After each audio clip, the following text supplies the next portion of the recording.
Good morning, good afternoon, and a very good evening to folks who are joining us from different parts of the world. Thank you for joining us today. I am Aditya Sharma from E2E Cloud's marketing team. E2E Cloud is an Indian-based accelerated cloud computing platform for all your computing needs. We hope you will enjoy this session and learn a lot from it. Today with us, we have Mr. Puneet, the computer vision specialist at Airbus Group. Puneet sir will talk about key trends that are likely to shape the future of data science. Feel free to ask your questions in the Q&A section during the session, and sir will pick them up as we move. With that, let's move to you, sir. Hello, thank you, Aditya. So welcome everyone. Hope you're all having a good day today. So today we'll be talking about the future for data scientists. What are the risks? What are the opportunities going forward? Let's get started. Okay, so I've been working in the field of computer vision since almost 21 years now. And only recently, the term data science has picked up a lot. But when I started off, we were either, computer vision specialists or someone working on, say, speech or audio or something like that, right? So coming to my industrial experience, maybe, you can get it very easily from LinkedIn or some other places. So I'll just touch upon what you will not be able to find about me, on the internet.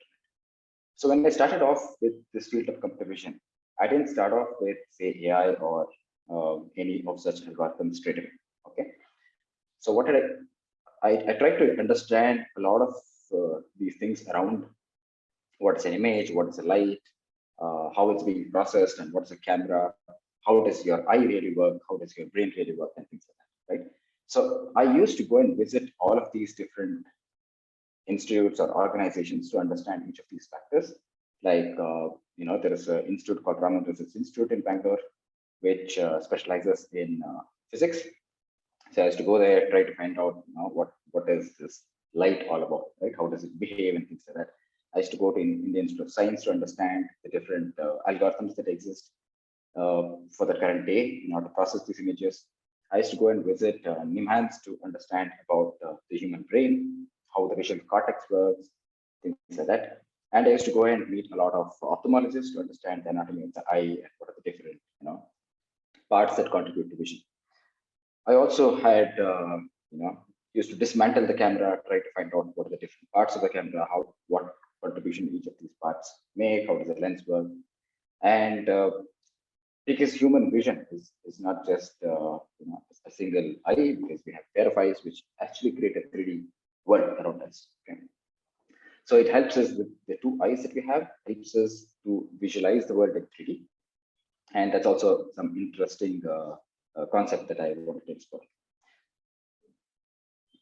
Okay, so if you look at our education system, right, it's traditionally been more of domain-centric. So when I say domain-centric, you basically have basic education that you go with, say, for example, up to 12th, something like that. And then it basically splits into, specifics like, science, commerce, arts, humanities, and things like that. So under science, you have medical, defense, engineering. Under commerce, you have teaching, accounts, law. Under arts, you have painting, you have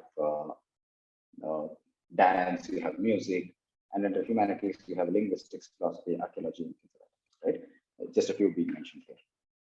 So today, if you look at the need for AI, right? The need for AI exists in all of these different branches of education. For example, you might have heard about ChatGPT, which is basically an NLP, which comes under linguistics. You might have heard of DALL-E, which basically generates images and art, which might be interesting for an artist. But because, all of the use of AI really depends on the use of computer, right? Because it's the computers that process all of this data and algorithms. It's always been that, the field of engineering actually diverges into, say, electronics, computers, mechanical, and chemical. And these are the people who know how to use a computer. And these are the people who know how to program. And these are the people who also eventually enter into the field of data science. Okay. So the solutions are given by people who are from engineering. You can see here, it's a very small part of the entire landscape of education, whereas the need for AI actually exists in each of the different branches of education, right? So why this is important? This is important because data is the progeny of the domain, which means data comes out of each of these domains. So for example, if you want to create or want to apply, say, AI or data science in music, okay? So it is important that you understand music in order to create something, some kind of an application or any such tool that actually comes into use, or something that basically solves a problem that is there in the field of music. Okay. So that's the reason that the field of AI or data science should not be restricted to a very small branch of education system like engineering, but it should be spread across a lot of other fields as well. So this is the new structure that is basically being proposed, that you have your basic education. Maybe I'll take all the questions at the end because there might be some of your questions being answered in the later part of the slide. So maybe we'll take it then. Okay. So there is basic education that you go ahead with, and then you learn the science that is required for AI. And in most of my presentation, I'll use AI and data science interchangeably because ultimately, whether it's AI or data science, it boils down to solving problems using data and the domain. Right? So you need to acquire at least some basic skills of math and computer that's required for AI. And then, it should branch out into something called science, commerce, arts, and humanities, where each one of these people who are experts in their own domain are really capable of using the tool, which is data science or AI, to solve problems in their own domain.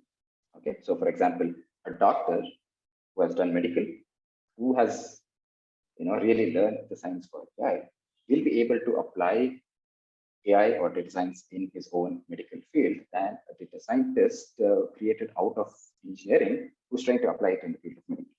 Okay, so going forward, the field of AI will not just be an occupational prerequisite, but it's also going to be an educational prerequisite.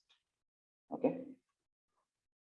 So there is a different picture that I've given here, where traditionally there was this domain-based education system where we used to branch out into science, commerce, arts, and humanities.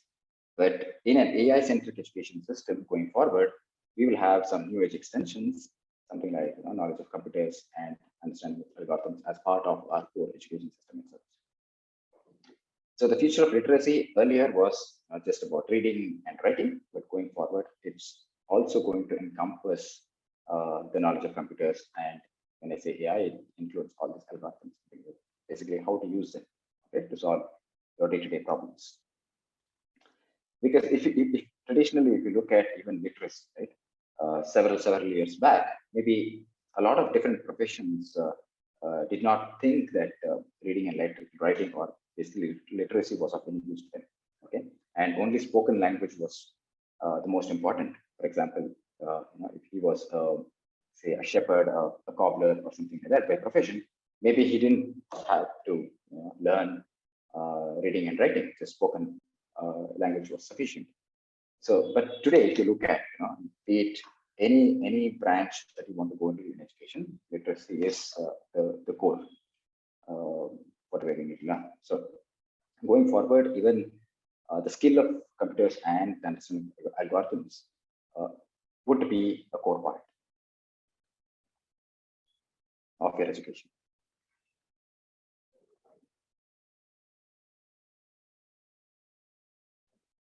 So ultimately, whether it is AI or data science, what are we trying to do, right? So humans basically live in the physical world, okay, in the real world around us, and whatever problems we need to solve. So finally, AI or data science is brought in to basically solve different problems using the power of computers. And the problems are basically something that are there in the real world, okay? And these problems, even before they are being modeled using data science or AI, has to be converted into some kind of a mathematical formulation. What is the reason? The reason is because everything in this world, be it living or non-living, abides by some rule book, okay? And it's not something that's random. So for example, suppose I take a stone and probably drop this particular stone from say about 5 feet. The stone, we can basically calculate how much time the stone is going to take to go and hit the ground, right? And it's not something that's random. So it doesn't happen that stone sometimes goes and falls to the ground. Sometimes it just wanders all around and comes and falls on the ground. Or it doesn't happen that the stone just falls to some particular height and then stops there for some time. Later on continues its thing, right? It's not going to happen. So everything is predictable because it basically abides by the rule of nature, and this rule of nature is basically math. Okay, and I call this basically the language of nature. And before you even solve any problem, we need to convert, this language of nature into something that is understandable by humans. And a good way of putting that is, basically writing some kind of a flowchart or something which is human readable, so that anyone who reads it will be able to understand that, this is step 1, step 2, step 3, step 4, and there you have a solution. But most of the algorithms today, or the kind of data that we handle today, is not pen and paper friendly, right? You can't basically remember it in your head, or you can't calculate all of these, you can't do these computations by hand. And so we need a computer to handle massive amount of data and the complex algorithms that are there instead of that. So we basically need to convert whatever we have done in the language of humans to a language of computers, so that computers understand it and are able to process it according to our needs. So once we do that, we have a solution, and this solution is also finally going to be applied in the real world, because that's the world we live in, and that's the world that we want to solve problems in, or ease whatever we have been doing, maybe simplify our work, or find problems to our work and things like that. So if you take this entire thing of the solution design, okay, irrespective of what problem you're solving, whether it is speech, whether it's in vision, whether it's in medical, whether it's in automotive, or whether it's in agriculture, you can apply it basically, data science everywhere. And irrespective of which field you're targeting, every problem can actually be fit in this box called as a system, okay, which basically takes an input, which is X. It has some kind of control parameters, which I call theta. It will have some randomness to it, which is basically noise, and it would have an output that it's going to give out, right? And this system can actually be mapped as a function. That's what any AI algorithm, or that's what data science binary does to any problem. Okay. So one example of a control is basically if you take a car. Okay. You will have levers, such as an automated car, for example, would have a lever to say put it into drive, so to put it into reverse, to put it into parking, and neutral. And even in say drive mode, it would have several other sub modes like economy, speed, and things like that. So this is the control. Okay, so depending on this control, the amount of acceleration that you give would produce different kinds of output, right? So suppose you have put the car in drive mode, you give some amount of acceleration, the car moves forward. Whereas if you put it in reverse, you give some amount of acceleration, the car moves backward. So that's the control. So every system that you design would basically have an input, control, noise, and output. Okay.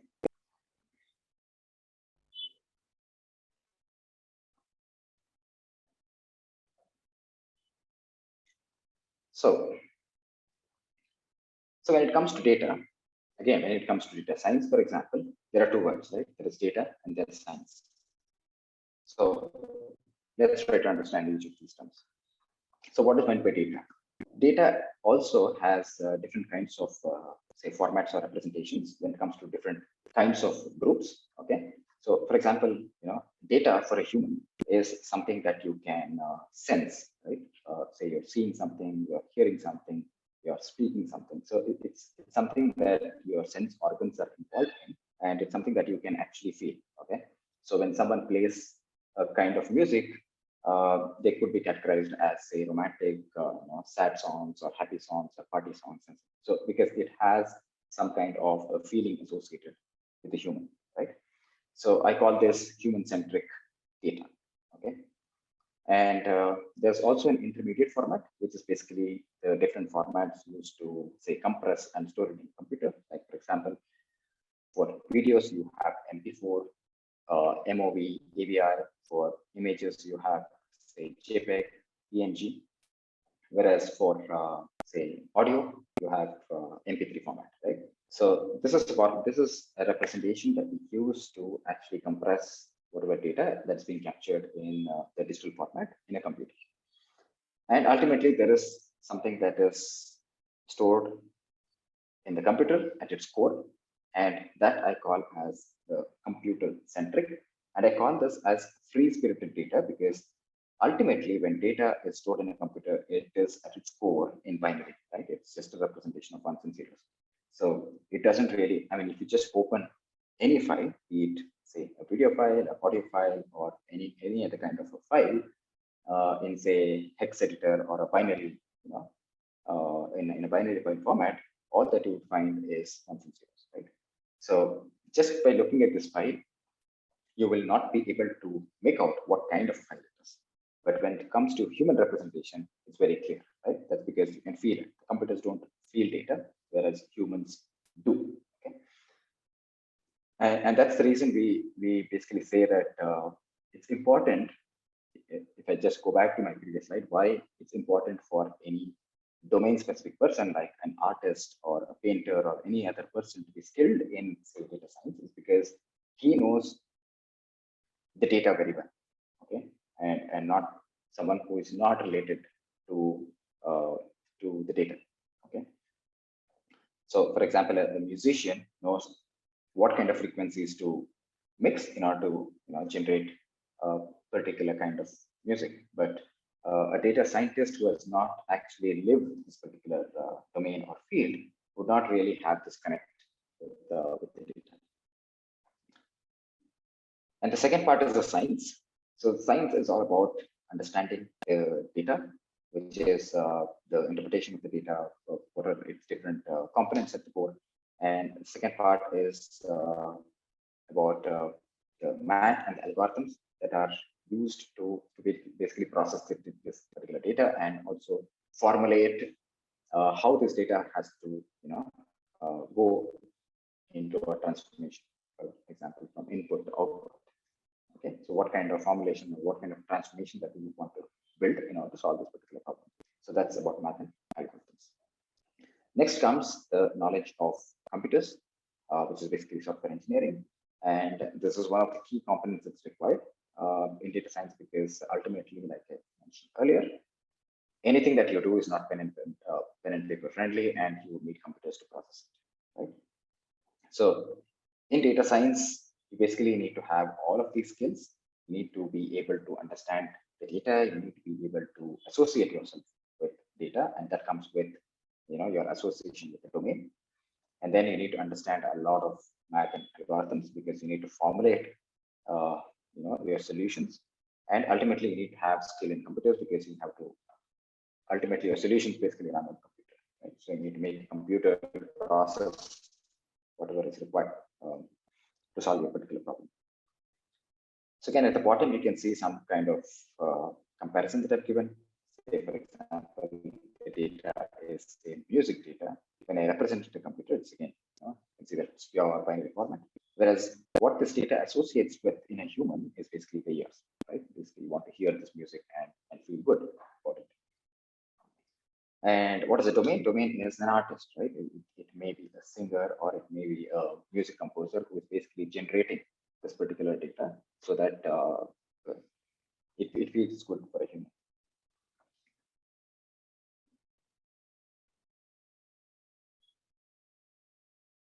So the takeaway here is that computers only, know how to process data, whereas they don't really understand or they don't really feel the data like humans do, right?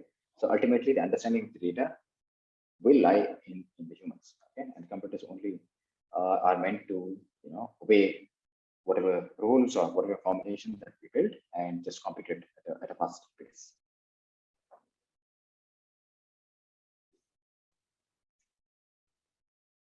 So again, as described earlier, you have this this picture where AI is basically a mix of a little bit of domain, a little bit of math, and a little bit of computers.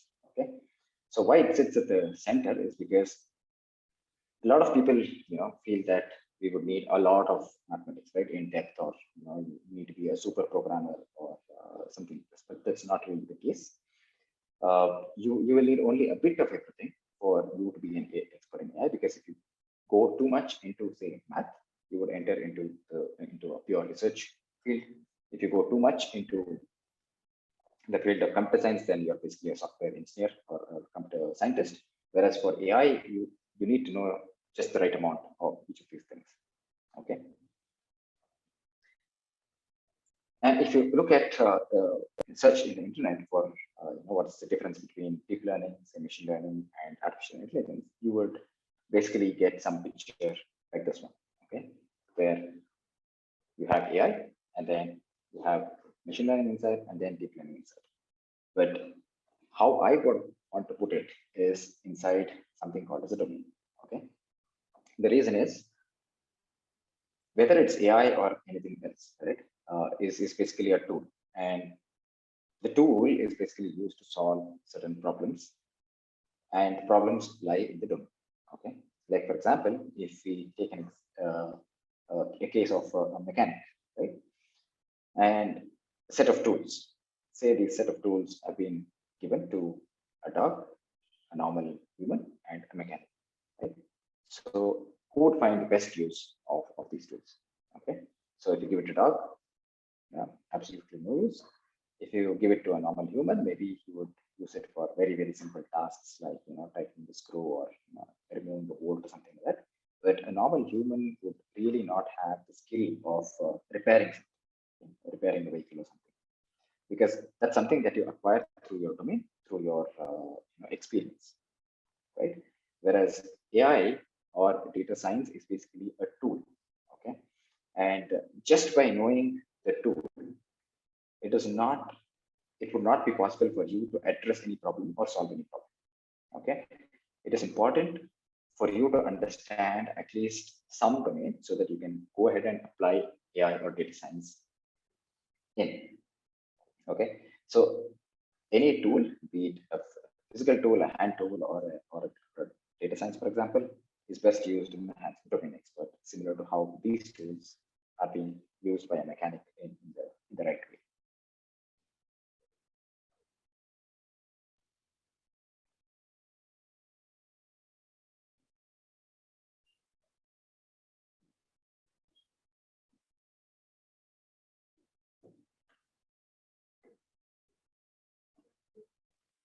Okay, so normally, a lot of places people say that AI is so advanced today that it will take over humans, and they will automate a lot of things and everything, right? So again, like I mentioned earlier, data is something that humans will always dominate. Okay, because when it comes to computers, computers don't really understand data. They know how to process data very, very accurately. They know how to process data very, very fast, because in terms of the amount of computations that they can do, say per second, it is enormous.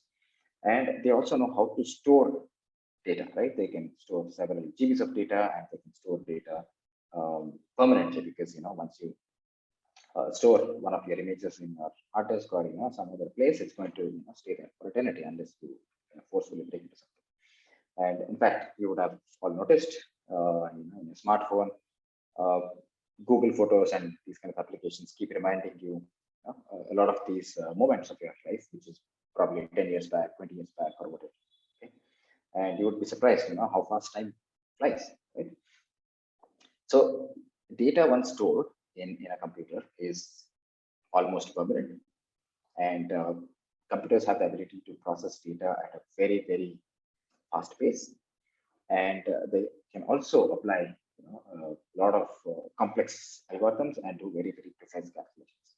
But inherently, they don't really understand data. So, for example, suppose I have an MP3 file, and I read this data and probably, I just change the format of MP3 to say JPEG, and I try to push it onto the screen, the computer would never complain that it's a audio file and it's not going to display, right? So as long as the format is right, it would go ahead and display the image. The image will not make any sense, but nevertheless, it's just going to display.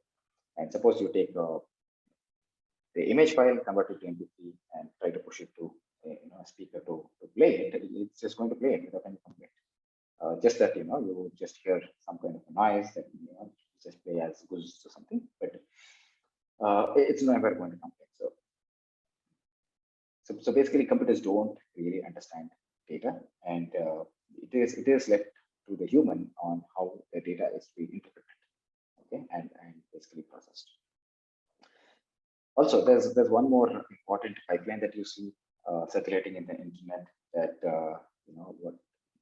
what machine learning is all about and what deep learning is all about.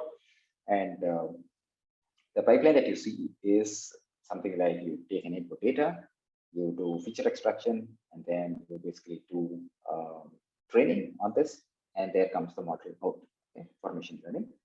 And for deep learning, basically they say that you have input data, you don't even need to do feature extraction because everything is done automatically by the algorithm, and it will also basically find the transformation function, and then you'll get your model out. So during inference for an ML algorithm, again, you need to do feature extraction and pass to the model, whereas for deep learning, you need to you can just pass the input data as is, right? But what people forget is that once you get this input data, there is some kind of a domain expertise that's required in order to understand the data and to figure out what kind of processing that you do, or or what data makes sense where. Okay, just because you have loads and loads of data, okay, doesn't mean you just push it into the algorithm and expect to get very good results. So a very important skill that going forward any data scientist needs to have is to associate himself with a particular domain. Okay? So maybe your interest is agriculture, maybe your interest is say medical domain, say health. Maybe you want to predict, say, risk of cancer, risk of heart disease, or maybe you want to predict the disease of the crop, or what yield you will have after certain months or something like that. You need to sit and understand the domain very well before you go ahead and use, say, state of the art algorithms to solve this particular thing.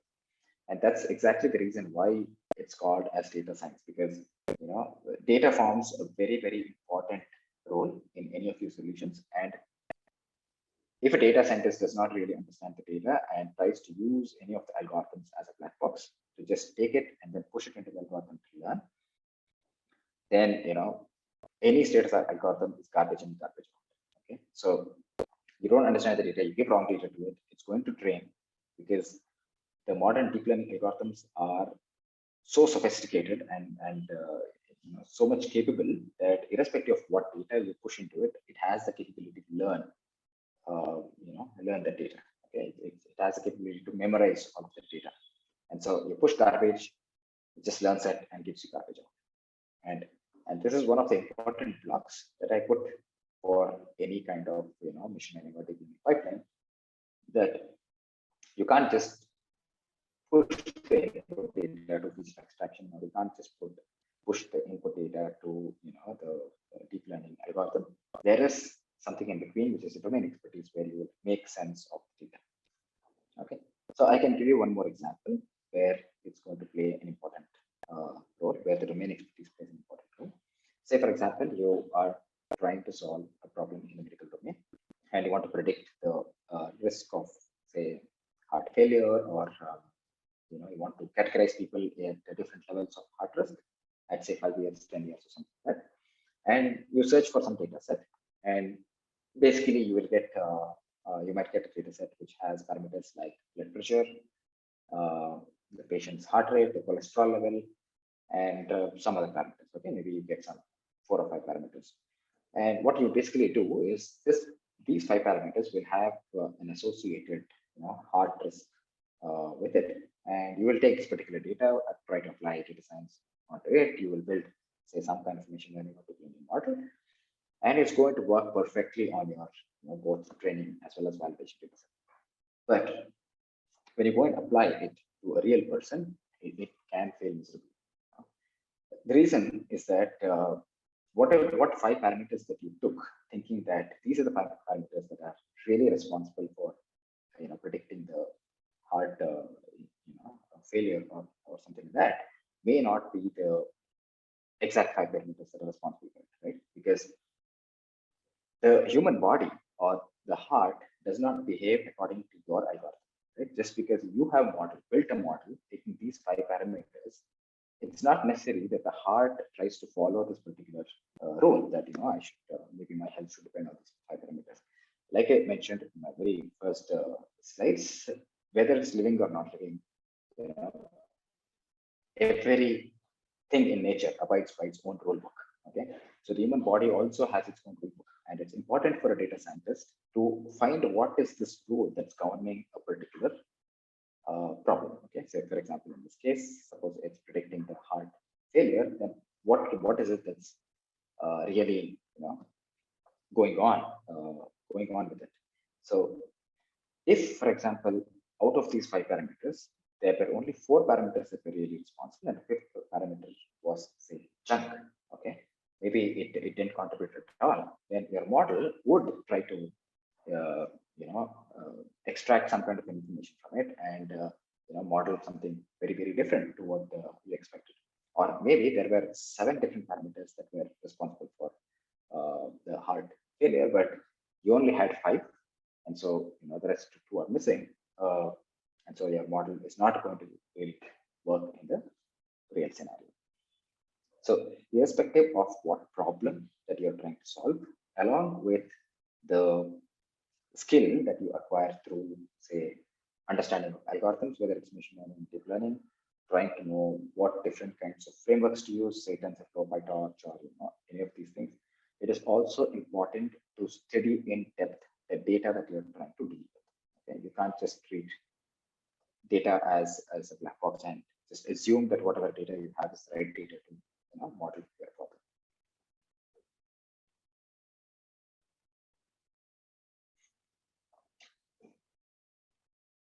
So, like I said, when I started off my career, there was nothing in science, and it was not even so vast, and so there were no, the multiple players did not exist in this field of data science. Okay, but today data science has grown so much that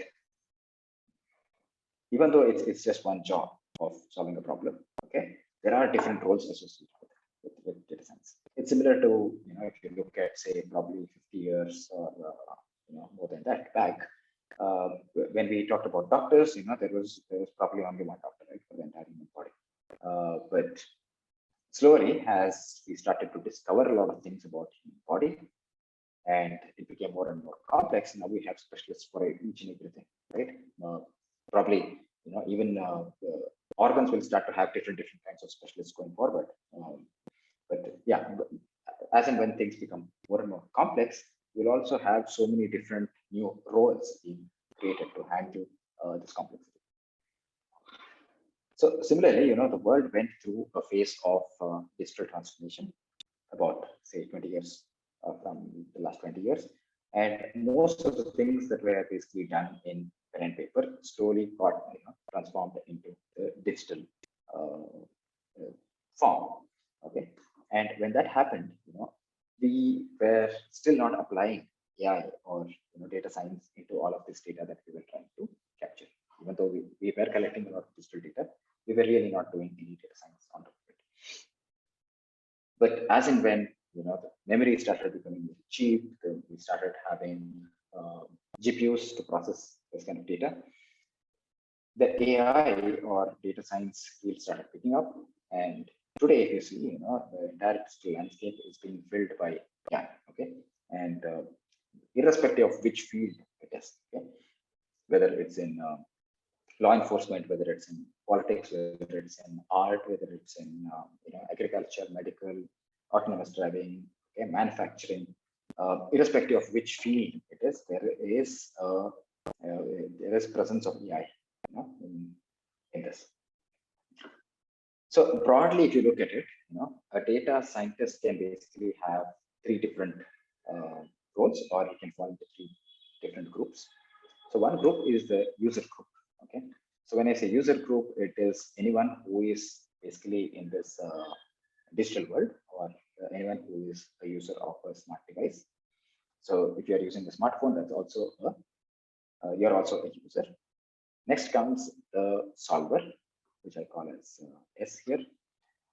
So solver is basically who tries to use the existing frameworks and algorithms. Like for example, you might be someone who is using PyTorch, and if you're into say computer vision or object detection, you might be using an algorithm called YOLO or something else, and building something, some detection algorithm, right?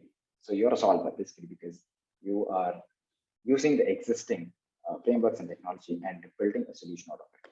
Okay. Then comes the creator.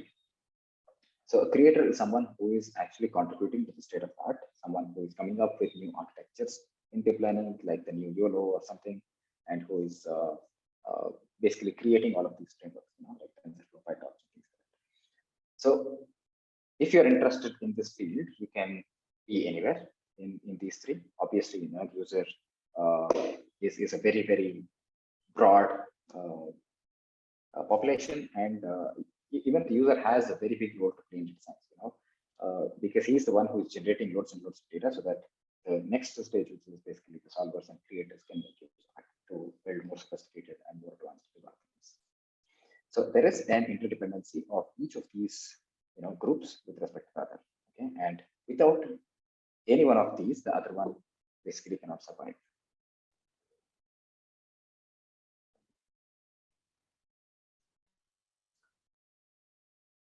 So Albert Einstein once said, God does not play dice with the universe. Okay, so this aligns exactly with what I was trying to mention earlier, that there is nothing in this world that happens at random. Okay, and everything follows certain rule book. Okay, and when you're a data scientist, the main aim is to actually figure out what is the rule book that something obeys by. Okay, so if you find the exact rule, then you have solved the problem. If not, then it's important that you discover more, you learn more, and you basically try to upskill more in the particular domain. So one example of what I was trying to explain earlier with respect to the, if you basically don't understand the domain, where you can go wrong. Okay, so assume there is a system that we have, which depends on say three inputs X, Y, and Z, and the function that models this particular system is say f of X, Y, Z. Okay, that's what we want to model. Okay, but maybe due to some reason, we split in Y and we built a model using a. But the system has its own rule book, right? And it depends on X, Y, Z. Just because we didn't use Y to model it doesn't mean that this actual system, the real system that you're trying to deal with is going to obey according to your design.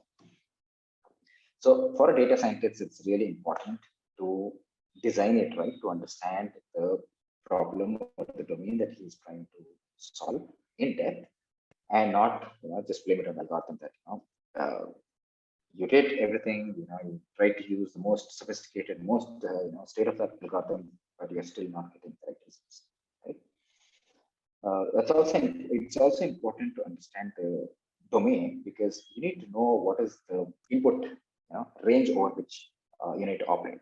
Okay, for example, maybe you have to take X, Y, and Z, all of these three inputs in order to solve your problem. But in the inputs that you took, maybe Z parameter was very close to 1, okay, in your data set.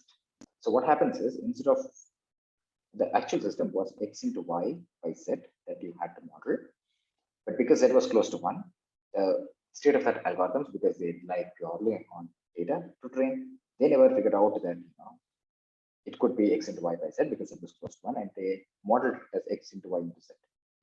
Because for your training data or the data set that you have, whether it's X into Y into Z or whether it's X into Y by Z, would approximately very closely be the same answer, because it is close to 1.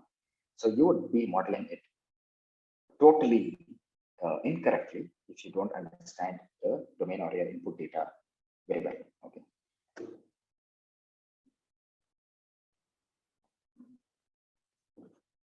So I'll just go briefly into what is the trend and how it has progressed. Data science has progressed from several years ago to today. Okay, so initially when we started off with the use of computers to solve basic problems, when we didn't have so much of compute, when we didn't have so much of data, we were mostly using heuristic based AI approaches. Okay, so what that meant was, suppose you had, say, an example of switching on a street light automatically. Okay, maybe you put a sensor on top of a street light, and then when the light fell below a certain value, you would say that the light has to switch on, and when the sun rose in the morning, when there is light, you automatically say that you have to switch on.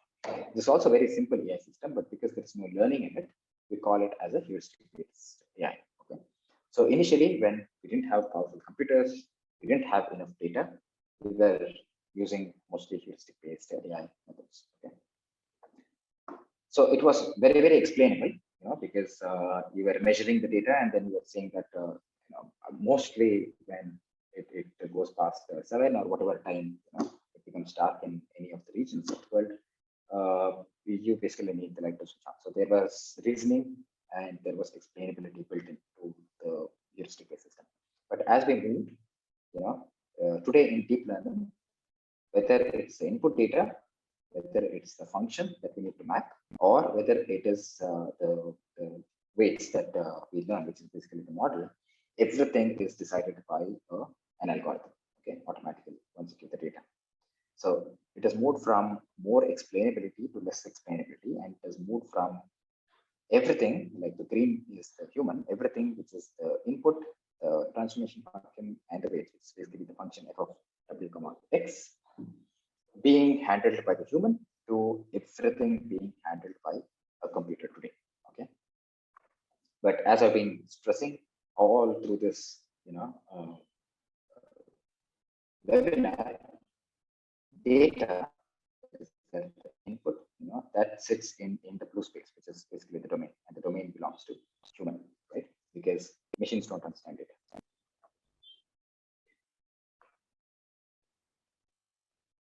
So again, we have seen a lot of different ages. If you look back at history, things moved from completely being manual to mechanization, which is basically, we started from walking, we invented automobiles, which helped us, save our physical effort. So today, what's happening with AI or data science is that we are more and more offloading the mental tasks that we need to do, right? Instead of we calculating something, or we trying to take decisions based on some kind of an input, we want the computer to do it. So earlier, with mechanization, all the physical tasks went to the machine, and now all the mental tasks are going to be automated using data science and AI.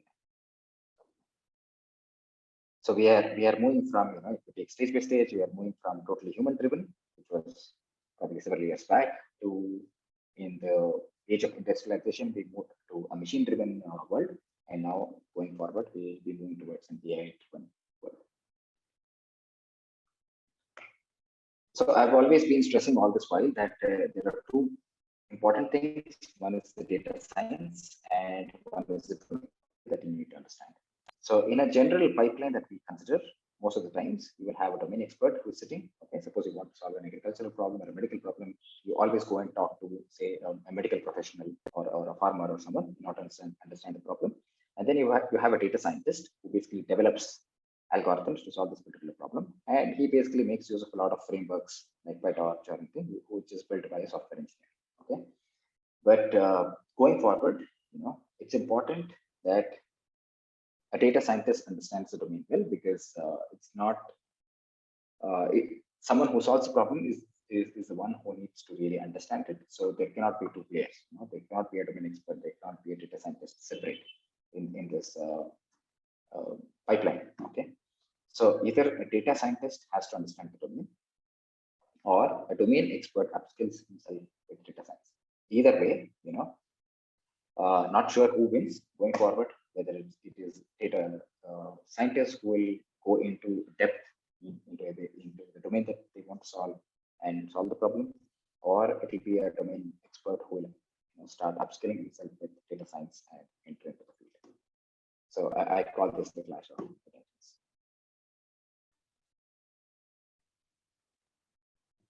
Okay, again, the same thing that whenever it comes to pure domain knowledge, it is very difficult for a data scientist to understand because he doesn't feel the data, or he doesn't really, he has really not lived this particular domain throughout his life, so he basically cannot connect to the problem very well. Whereas a farmer has lived his entire life doing the same thing of growing crops and things like that, so he basically understands every bit of the problem that he has in this particular field.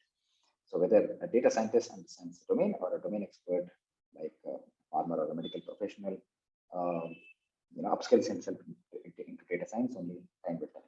Okay, and it's not that it's too far away, because the frameworks and all of these things are becoming so much simple with low code, no code, and architectures like that. That using data science skills, is going to be at the touch of a button. Okay.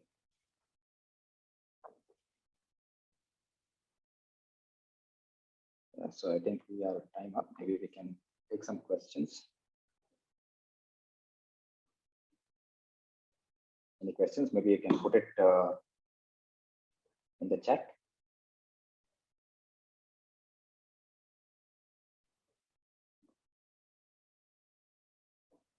Anyone has questions?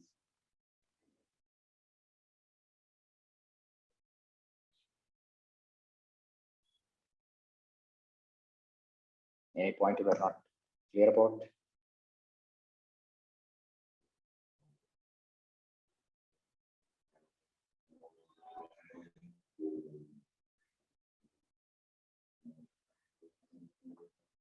Okay, I just have 2 more slides. Maybe you can finish it. Yeah, Aditya, any questions till now? Let's give them, sir, 2 minutes. Okay. Might be typing.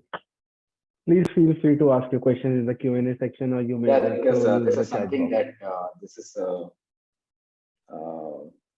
a view that you would generally not get, in the internet if you go and read about what is data science and all. So maybe a lot of things will be new to you.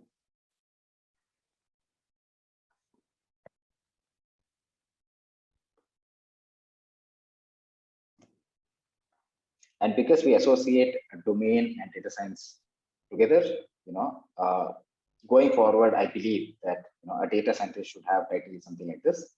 XYZ is his name, and he says he's a data scientist, and he specializes in medical, and maybe within medical, because medical is a very, very broad field, right? You can't be an expert in everything. So you say you're a specialist in, say, cancer or ortho, and you deal with data which is related to, say, image and audio. Okay, this is something that your title will look like going forward.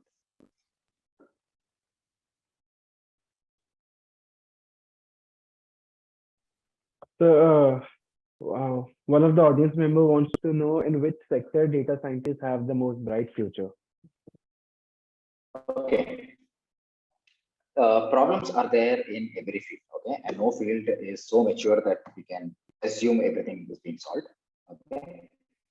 But I believe that going forward, it is going to be in agriculture and medical, because there is not much penetration that has happened in these 2 fields.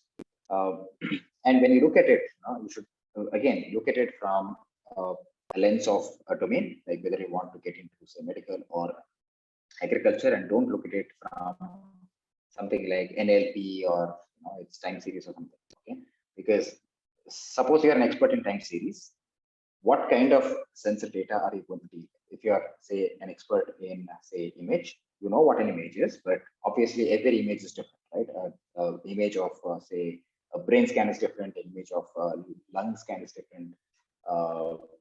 And in radiology, you basically see a lot of different types of scans.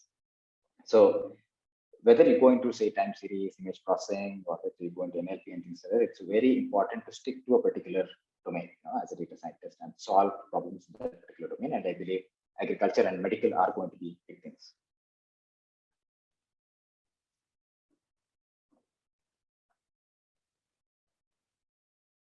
So like I mentioned, how human body became very complex. Similarly, the field of data science has also become very complex today, and you can either fit yourself into one of these different boxes. You can be someone who is a data, because terms are also changing today. They call some people by the name data analyst, data scientist. There is a machine learning engineer. There is an ML ops engineer, right? But ultimately, everyone is solving towards going towards just one aim, right? Of solving a problem that's there in the real world. But just that because the field has become very broad, there are different people who handle different parts of the pipeline, right? So if you are an MLOps engineer, you basically look at how to automate a lot of stuff, how to create a feedback loop, and then build systems. Whether if you're a data scientist, then you basically operate here, where you annotate, train, and validate the data. If you're a data analyst, you basically work somewhere here at the start, where there's input data, you analyze the data, do a lot of annotation.